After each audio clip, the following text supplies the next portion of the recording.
In today's video, I'm going to teach you how to disable syntax highlighting for coding in WordPress. If you've ever felt overwhelmed by the extra visual formatting when editing code, you're not alone. Syntax highlighting is a feature designed to make code easier to read, but sometimes it can be distracting, especially if you prefer a simpler, cleaner display. By the end of this tutorial, you'll know exactly how to turn off this feature in WordPress, allowing you to focus on the code itself without unnecessary clutter. Before we dive in, if you're new to WordPress and don't yet have an account, you can use the link in the description to get started. It's quick to set up, and WordPress is one of the most versatile tools for website management. All right, let's get started. First, open your web browser and navigate to your WordPress website. Once you're on the homepage, look for the login button. This is typically located in the top right corner of the page. Click on it to proceed. Next, you'll need to sign in to your WordPress account. Enter your credentials, your username and password, and log in. Alternatively, if you prefer, you can click the Continue with Google option to use your Google account for signing in.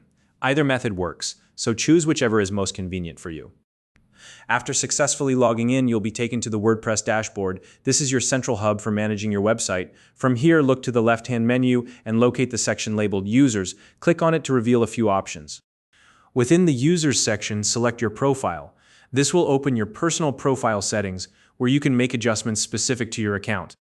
Now, scroll down through the profile settings until you find the section labeled Syntax Highlighting.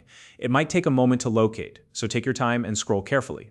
Once you've found it, you'll notice an option to disable syntax highlighting when editing code. Go ahead and check this box. This feature is useful for removing the added visual formatting that WordPress applies to code, giving you a simpler and less cluttered view to work with. After making this change, continue scrolling down to the bottom of the page. Here, you'll see a button labeled Update Profile. Click this button to save your changes. This step is crucial because it ensures that your new settings will take effect. Finally, confirm that the settings have been applied by revisiting the code editor on your WordPress site. Open any area where you typically edit code and check that the syntax highlighting has been successfully disabled. If everything looks clean and simple, you've completed the process. And that's it.